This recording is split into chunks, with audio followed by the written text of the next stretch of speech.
mariachi band. I have literally nothing else to say about that. But now that I think about it, the visuals are a more direct representation of what the show actually is than any intro they've done before. This is Aqua Teen. This might also represent a change in the aesthetics of what Adult Swim was making across the board as well. 2012 was around the time it started looking less like this, and more like this. That psychedelic off-the-air style. Which I don't like quite as much, but is very important to the overall identity. Big Bro is a kind of low-key sitcom episode where Carl tries to get a woman that is the gender-bent version of himself, basically. That's just something you do in cartoons, apparently. It would've gone pretty well, too, if Carl didn't have Drizzy-level track records with women. Carl, you gotta own up to this. Own up to what? It is obvious to you and me and the notes on my face that she is a gold digger. She's gone. Awesome. Still not as good as Chicken and Beans is a music Spice biopic Girls, parody but that's carried by how funny pretty Meatwad good. is when they let him be in that middle ground between being dumb and inexplicably talented. Maybe they relate to that. Shirt Herpes is the heavy metal magazine parody that every Gen X cartoonist is legally obligated to make. I think it was mostly just made to look cool, so it accomplishes its main goal. Rocket Horse They are not legally obligated to make those. Like, metal culture is a huge thing for back in the 80s. I remember my uncle going on about metal culture. Like, it was huge before and during the times of grudge. Like, being a metalhead was a thing. Like, now we got metalheads, but it was different metalheads. It was metalheads that could take off their jacket and, eventually be normal. Now these metalheads, like, not talk shit, but you can't take off the tattoos, I want more. I fucking want to look fucking like nowadays metalheads, nice, tatted up, fucking, I miss mosh pits. Horse and Jet Chicken, that's one of George Lowe's funniest characters on this show. Maybe a Space Ghost reference? I'm not sure. Maybe I ought to pull out Ultra Beak and show you how it works. One peck to the brain, it's over. Okay, great. The Granite family is the most direct with the Hanna-Barbera influences. I love this character, Time Warner. I travel throughout time to warn people not to use any ideas from my movies or TV shows, or I will be forced to sue them. It's pretty light criticism, but I'm surprised it doesn't get used for clips more considering how much people hate Warner Brothers. Including me. And then we get an episode that's very close to my heart. I don't actually know if Bookie is a classic, but it is my favorite episode of the show. Simple premise, Shake starts gambling and gets into debt. And they just nailed the hell out of this one. I think I like it so much because we've been seeing this Wile E. Coyote back and forth between Shake and Meatwad for 116 episodes. And while Meatwad does get his wins, it never feels quite as satisfying as it does here. It really feels like the culmination of all that slapstick violence. Oh, girl. Dab his kneecaps. Actually, you know what? This is a classic. How many times have I said this is one of my favorites? Good, here's the list. Fightin' Titan has the final appearance of Paul, and I can't say anything negative about it because he's the scariest character in this show. I just always feel like people are lying to me and using me. Hit the booby cannons. What's that? Oh, nothing. Good. Because I thought you said hit the booby cannons, and that would have made me awful mad. No, I didn't say nothing. Buddy Nugget is pretty good. Here's the best scene. Uh-oh, Carl. Here comes your first buddy now. What's up, guys? Whoa, Chief. How about you watch where you're walking here? How about you pay attention to where you're standing, asshole? Make your way back. What, do we got a gangbang going on over here, you two? Huh? What'd you say? Yeah, I said it, honey. Come on over here and say that. You step on my friend's lawn, I'm gonna bust your ass. Your car is badass. Yeah, I know. Too bad you're a pussy. Zuccotti Manicotti is another great Too single bad character you're a episode. pussy. Carl Jones's performance is perfect. I'm the real Zuccotti Manicotti. Obviously, that's in See, the pop hand. you can say pussy. Does that voice sound but you familiar? can't fucking say anything else. What did he do to make them niggas that mad? Aw, shit. It's also got the best puppet joke I can think of. I am clearly at my breaking point. Oh, God. And then there's Totem Pole. He's Kinda a sucks, noob actually. boy. I mean, to me. It's not my deep analysis. It's that it's a lot of metal culture jokes that you'd be better off getting from Metalocalypse. Glory Pole, that's the seminal album. That's the Desert Island disc. Pole in place. They got very political in that one. I don't know. It's not an episode I can't see anyone liking. There's only one of those, and we'll get to that. Aqua something, whatever is, something. Whatever. It's probably called that because trying to come up with something clever is annoying. My good puppy, okay.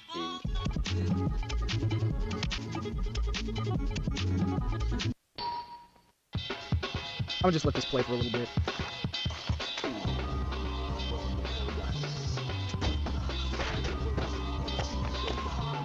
Come.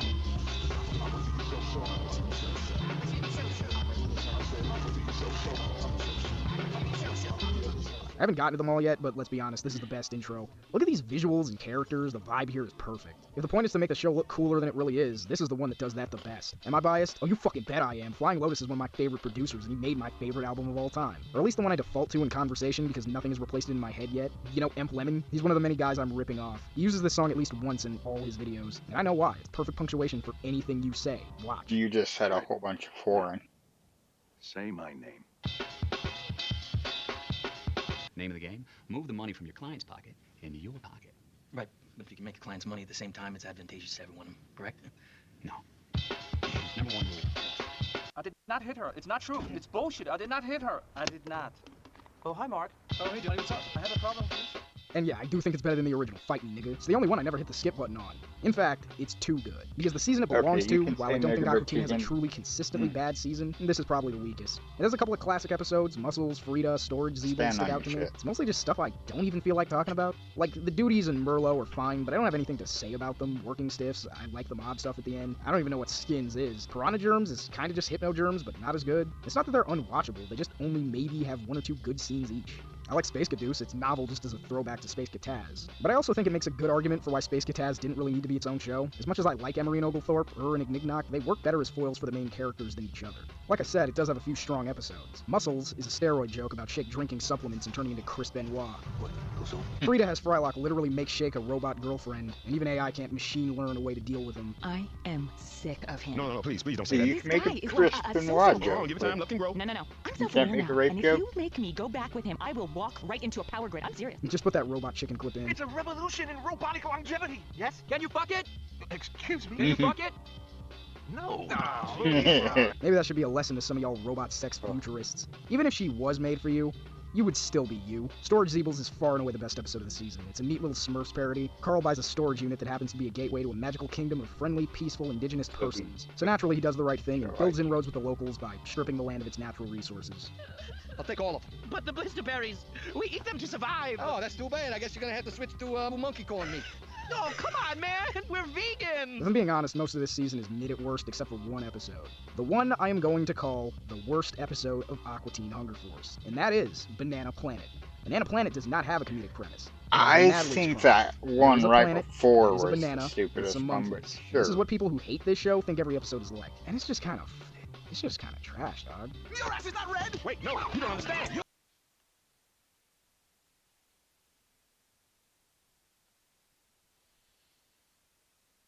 Bruh. This episode was way better than a half the ones you were fucking playing up. Like, it actually has a premise. It actually goes somewhere. That's why it's so out of place in the show. It's because it's too much, too fast, and it's, it's not Aqua Teen. You're bananas. Shackle them and bring them to the Banana-nasium. So is this gonna be the Banana-nasium? Yeah, this be the Banana-nasium. If two turds emerge from the dome, you will be put to death. But if one turd emerges, and yeah, it just kind of goes on like that. The worst Aqua Teen content is always plagued with the problem of just being repetitive to the point of being annoying. There is barely a joke here. Yeah, this is 100% the worst episode. I invite you to argue with me about it. Have them circumcised. The hell does that mean? Your thumbs. I will argue with you about it. Don't you fucking tempt me. It's one of the more decent written out episodes. It ain't about jokes, it's about doing some shit, because they're never doing some shit. Pulled from your hands, then played with briefly, then sniffed, then discarded, then sniffed again. I may try to bury it, I may try to throw it, but I don't know for sure. I mean, why are you pressuring me? Aqua TV Show might have the best intro. Hell, it might even have the most fun name to say. But other than the odd positive, that's kind of all it's got. It does have some all-time great lines in it, though. Why, you look cool. I know I'm cool. See, this episode is way worse. Friendship is about trust. Friendship ain't about trust. Friendship is about non-trust. Aqua Teen Hunger Force Forever is, like with everything in the series, a joke. It wasn't supposed to be used the way I did, as a way to acknowledge the show's impact. If anything, it was a death cry. We like to imagine artists who work for big companies as having made it, but the reality is that most of them are just employees. If big changes are coming, employees are always the first to go and the last to know. This was never meant to be the last season. The team found out it was getting canceled secondhand in the middle of production. As far as anyone knew, including Matt and Dave, this was the end. So for the most part, it's not really fair to try looking at it as like the send-off to the show. If it doesn't live up to being the final one, that's fine. And it does try, so let's see how they did it.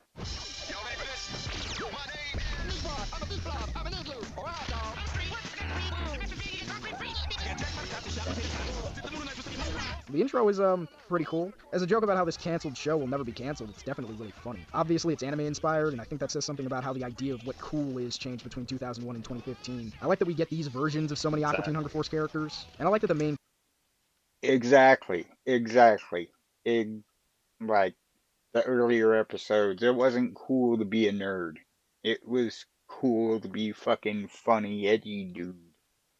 It wasn't cool to be the anime nerd. Nothing wrong with being an anime nerd, but it just wasn't the big thing at the time. That's why the early episodes are so iconic. It's because they were so edgy at a point in time where everything was getting so strict and locked down, and that you had your few good pleasures that would, stand out, like fucking this, fucking Futurama, Family Guy, fucking South Park, edgy. Like, cast does the lyrics. That's the good kind of corny. But I don't know, there's something about it that stops me from calling it the best or second best. Maybe for me, it's that with one or two exceptions, I don't actually think American comedy writers are all that good at parodying anime. I'm gonna get into this when I do Perfect Hair Forever, but it always ends up being a bunch of Speed Racer, DBZ, and big hair references where characters go, huh? What? Oh my god! I mean, even Rick and Morty did that shit. It's not like anime doesn't have a deep well of shit you can easily make fun of. Rick and Morty dropped the ball on that shit. Hardcore. I haven't even seen it just because I knew how trash it was going to be. And if you're going to talk about trash, is this book in Class of 09? That's trash. Inside to watch Adult Swim with you? Sorry, I have better things to do than watching snarky text play over hip-hop for white guys. The abridging community actually did a much better job than TV. So you're going to shoot me, huh? Well, the only person who shoots me is me! And just as a song, while I like that they did the lyrics, they're not Schooly D. And I feel the same way about the season overall. I like it, it's got winners, and that's about it. Mouth is a good start. It's a stop-motion episode that continues the style and format changes in a cool way. It's got Henry Zabrowski as the animator, most notably the lead on Your Pretty Face is Going to Hell, and some guy named Jason Roiland. This was a lot yeah, worse. we can tell a lot of other shit, though. Oh, Banana Planet was better than this. Put me back in the vat! Brain Fairy is the first time I start to feel like they're recycling their own tropes instead of just using a guideline. It's a weird dude doing a weird thing with a weird ending. I mean, it's got its moments. The Harry Bus is a better example of that. It's a weird guy doing a weird thing with a really weird ending, but a party bus that eats people. Yeah, fresh. Sweet Sea isn't my favorite of this batch of episodes, but it's up there. Carl becomes the king of the bees. These things don't always need a complicated explanation. The bees are played by Nick Gibbons, who's done a bunch of Aqua Teen stuff, and he's just really funny. It's got the kind of ending the show is best at, where all the jokes just come together and pay off all at once. Just wait. Okay, follow me. I actually really like Knapsack, but what is it with Adult Swim and corrupted Dora parodies? It happened at least twice. Which isn't a lot, but it's weird that it happened twice, right? Rabbit Not Rabot is a good episode in general where nefarious pet store animals switch Because bodies. everybody grows What up. I find most interesting about it is that it definitely proves that if Frylock got a human body, in this case Carl's, he'd end up living his life better than him. Hospice is an episode about Carl's dying mom that it's kind of just weird and depressing. Whether or not I love this season, when they were told that this was going to be the end, they made sure to go out on the highest note possible because the last two episodes are fire. Ending a sitcom is hard. They aren't designed to end. They're designed to go on forever. They build up so many characters and plot points, it gets more and more difficult to pay it all off. You have actors aging out of their roles, firings, recastings, writer changes. Sometimes the show will look totally different from when it started. Many don't even get the chance to try, but if you do, all that's on top of the fact that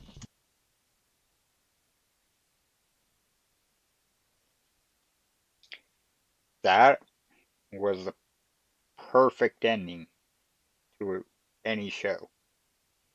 Right. Goddamn.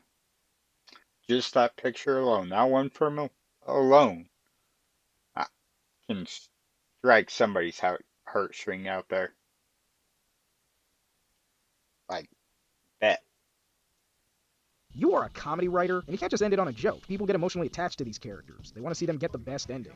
So now you have to write drama. It's a minefield of botched character pairings and sad lights flicking off. The last one, Forever and Ever, for real this time, we fucking mean it, takes all these tropes and beats the shit out of them, while also actually doing the show some justice unironically. It's the most serious they ever take an adventure. Frylock is dying, again, and they need to go to space to get him a new jewel. There's silly reveals, emotional moments, deaths that aren't just jokes, and they get a little meta about their relationship. Listen, I'm sorry I yelled at you all those hundreds of thousands of times, spanning almost 2 decades. It was for your own good. I made you better. You're welcome, buddy. Aqua Teen has more possible futures than Marvel Comics, but they have Meatwad move on and start a family, and it's weirdly nice because the joke is how normal it all is. His wife doesn't turn into a monster and eat him or anything like that. That would be a fine ending for most shows, but this is Aqua Teen Hunger Force. A normal ending could only be the setup to the greatest story ever told. What are we going to do today? It isn't today, Meatwad. It's the first day of eternity, because I just found out that I'm f***ing immortal. Which is, on its own, just a really good ATHF episode. It doesn't need to do anything particularly special, it just needs those elements that make the show what it is. It's got a great one-off guest character in Christopher Lambert, and you know he's actually funny because I don't give a shit about Highlander. You're forever immortal. You must have witnessed so many amazing things. Boring. You did meet Jesus, right? Boring talked about himself. What about Buddha? Complete tool. What about like Rob Halford or Judas Priest? Damn it. It's got Shake It His Craziest, all the side villains you want, George Lowe. It all really comes down to a final joke, and you know, I kinda love it. Come on, really? So that's it. That's how they ended this series. Yeah, I guess so. We still got a few seconds left. Let's do a joke. Let's do like a joke or something. Made in Georgia. And that was the end. For 7 long years. The show was gone. Because Mike Lazo got bored of making it, I guess. I'm sure it made sense to him. So we moved on. The most Adult Swim show was gone forever. And new ones came to take its place. Still, in the back of our minds, we wondered, what if? But, you know, they got shiny new toys now. They don't need this one. Nope. It's done. Forever. Yeah, nah, fuck that. Why did you and Matt feel like now was the time to bring back these characters, other than getting the cauldrons? I don't think I mean, when the show ended, we were we were probably exhausted with it, and it was probably a good time to stop. But it wasn't our choice, but it was probably right.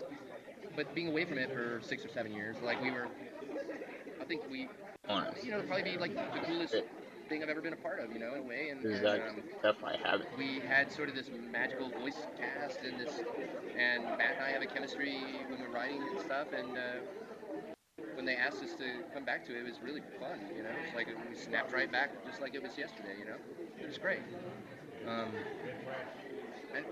never thought twice about it until they called us, but then it was like, yeah, you want to get the band back together? Absolutely, it's great. It's like that Rick and Morty episode. It's like, you son of a bitch. No one could foresee the streaming wars back then, and while it's plagued with issues, just like with cable, it brings with it new opportunities for storytelling. That's what saved it. Every company is scrambling through their IP backlog for anything they can use to stay ahead. It works out. Sometimes. It could go either way. If Adult Swim was as cynical as possible, they could have always just put a completely new team on it, make a totally different show, and call it Aqua Teen. But they did it right. They got everybody back as if it hadn't gone anywhere. And the first of the many new Aqua Teen offerings we get in the modern era of the show are the Aqua Dunk side pieces, a series of YouTube shorts focusing on the many memorable villains of the show's past. And I meant it when I said that at least I had moved on. I'm not the type to get mad that this or that show I like got canceled. I expect companies to drop the ball. But when these got released in 2022, it felt like a daydream became real. And I think they might be the best of the new stuff, or at least the best balance of all the things that made the show good. It's a little cleaner animated than before, but it still has that charming, intentionally low-quality look that I actually think it needs to feel right. I think which ones you like most will come down to who your favorites are, because they're all pretty great. And Banana gets 2, I guess that's a testament to how much everyone else likes him more than me, which is weird, because I do remember thinking he was funny. Maybe I changed. But it works out as a kind of cap-off to his character, because Carl actually finally beats him in the end. Maybe they changed too. Tonight you! Ain't that what you said? Ain't that what you said to me? There's a lot of that going around in these shorts. Looking back on the show and reflecting the changing times without, I don't know, being annoying about it. The Brood Witch becomes a rap, and while it can't really live up to arguably the best episode of a long-ass show, it's just nice to hear that voice again. I noticed you didn't mention sun-dried. No sun-dried tomatoes this time. A lesson has been learned. MCP Pants University is up there, and it's special for how it lets some of the show's best voice actors come back and remind everybody how good they are. Let's go make some fat sacks. My bacon's your savings and my broken's an eye. Stick a body on hair in this bitch. MC Chris is a bit of a polarizing figure. Personally, I looked into it. It seems like a lot of stuff that isn't really my business. I don't run a gossip channel. I only put it that way because, somebody's probably gonna bring it up. Chris has a place in the history of hip-hop. You could say he's one of the original nerd rappers, or whatever you want to call it, and I'm glad to see he came back for this. Like many others, I hope he gets to do it again. The Moonanites don't need to come back for anything. They've done enough. They can retire with their jerseys in the rafters, but we never get tired of seeing them, so they'll never stop showing up. I actually think this one is just okay in comparison. Maybe some of the shock value is lost when you just know they're gonna have to be there. fallen space friend. I am overcome with grief. I am not making good decisions here. Patton Oswalt came back to play the frat aliens. I like it because he says, My dad owns a dealership. I mean, what else did you need? Once again, we end up at the Powerpuff Mall. Dad I owns can't believe this joke has dealership. been around Wow. since the first episode. You'd think they'd have forgotten it at least once. ATHF's popularity literally outlived the malls. This is definitely my favorite because it's got the cybernetic ghost of Christmas Past. This is another one of the best visual gags of the series, and I'm glad they waited till now to do it. First, I must get past the mall metal detectors, but how? I'm completely made of metal. The cybernetic ghost of Christmas Past is actually a ghost. I'm not the only one that was surprised by that. Markula the Slumlord is my second favorite. And also, I am very racist against you, and you, but especially you, whatever you are. We're Plutonians, and we're very peaceful people unless you piss us off. Then the shit gets real! It pairs three of the show's best characters, Emery, Oglethorpe, and Markula. I wish I had more to say about Mike Schatz, the voice of Emery, but there's not much out there on him. Maybe he's a private guy. But I do want to talk about Andy Merle again. He's one of those guys that should be way more appreciated than he is. The confusing part of the controversy around him that's been going on about his career recently is why this guy isn't in cartoons all the time. It's fucking weird. I don't think anybody works at Adult Swim to become rich, but that gets balanced out somewhat because it's also a place where people build extremely successful careers. And he should be one of them. I don't know if he himself hates Adult Swim. I wouldn't be surprised if any of these guys hated them. Most people hate the corporations they work for. It's super common. They actually have to deal with them. I get to opine on the end result from a distance. I don't know how to fix this problem in the long run except to say that this guy should always have a voice in animation. Merlot's revenge on Unbelievable Ron is the least good one to me. It's funny, I like it. Yeah. The dumbest doll of all is the best one. I think that's pretty hard to argue with. It's been a while, my friend. A few months or... 18 years, dumbass. Time sure does fly, doesn't it? No, it doesn't actually. Cats fly, birds. What else flies? What the fuck is wrong with you? It's cool that David Cross came back because he had one of the worst public feuds with the studio. I guess he was standing on business when he said that he'd only come back when Lazo was gone. And if this isn't the best writing of all the shorts, I don't know what is. Here's the list. In around 3 minutes, they give him an ending that's both funny and actually kind of sad and even heartwarming. I'm here to finally end it. End it all where it began. When I was thrown from that cliff by some asshole, I think I actually became a Highlander. But a Highlander can only be killed if the head is separated from his body. Did it work? Did you just say did it work? Yeah, I said it. Okay, then definitely no. I tried. Happy time, no! Is this the kind of thing you do when you get old? I want to die. Oh, so rape jokes are bad, but suicide is hilarious, huh, Lightspace? Yeah, I don't know, maybe. Rape jokes are bad. Suicide is hilarious. They both can equally be hilarious. Right.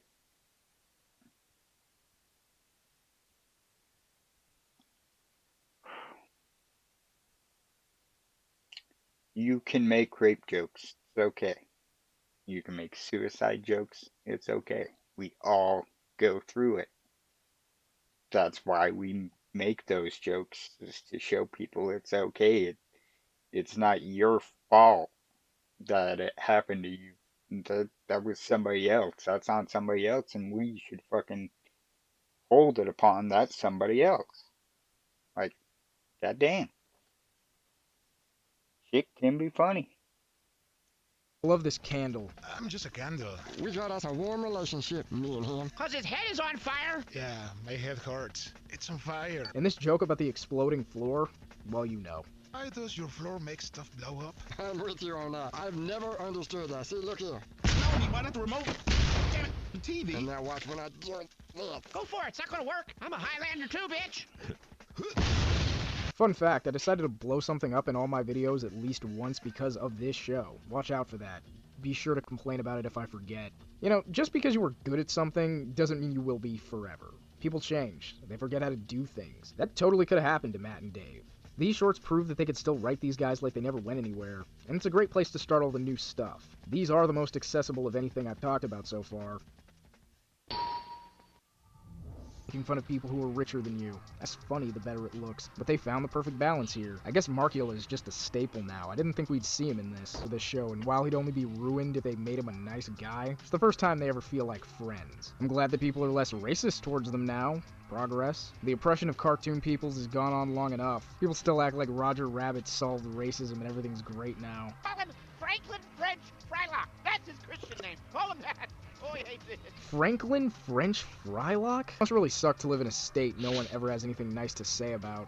I'm sorry, New Jersey. I'm not really sure what you did to deserve this. I'll say something nice about you. Okay, I'll get back to you on that one. I guess the billionaires were the heroes all along. No, never mind. And then they all get eaten by aliens, which feels fitting. That'll work.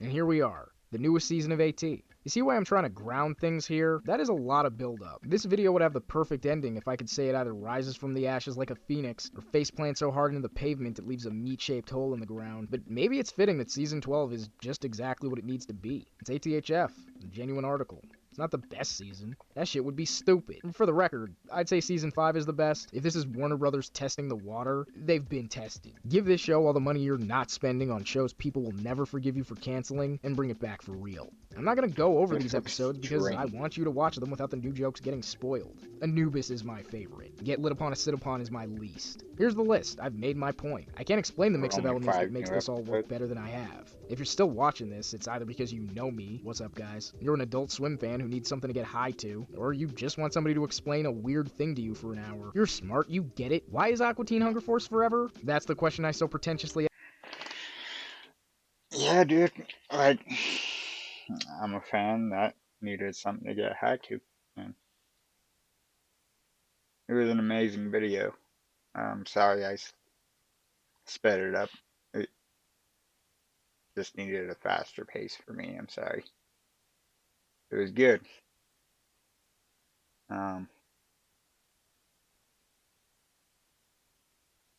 Good for you and your opinion. I'd like to see more jokes from them and you. I might watch him some more. He's really good though. Light Space Man. Go ahead and give you a subscribe to, because that thumbs up, brother. We have differing opinions, and that's good for culture. That's good for conversation. And good video. And thanks for being my first watch. I just tried not to, like, you know,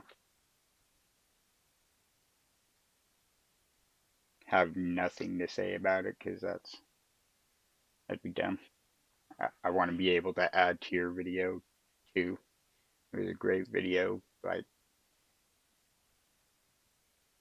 it seemed like you did miss the fact right there in like season 3, 4, right there, that it was imminent to get canceled. There were shows getting canceled that was being too edgy, and Aqua Teen had been across the line for so long. Like, they thought they were gonna be the ones to get canceled, but they didn't. They worked their asses off. They got their shit done. They fucking got their exposure. They were out there Comic-Cons. They were out there selling merch. They were out there signing shit, doing voices, making people laugh. Like, that's what continued Aqua Teen and what continues it today. Bravo, Aqua Teen. Bravo, Light Spaceman.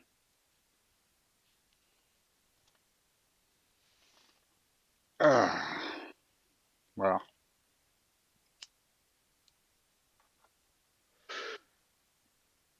I did want to understand what the hell Skibidi Toilet was, but I'll probably do that at a later time. I want a game or something. I'm bored. Find me on the game. I don't know what game yet.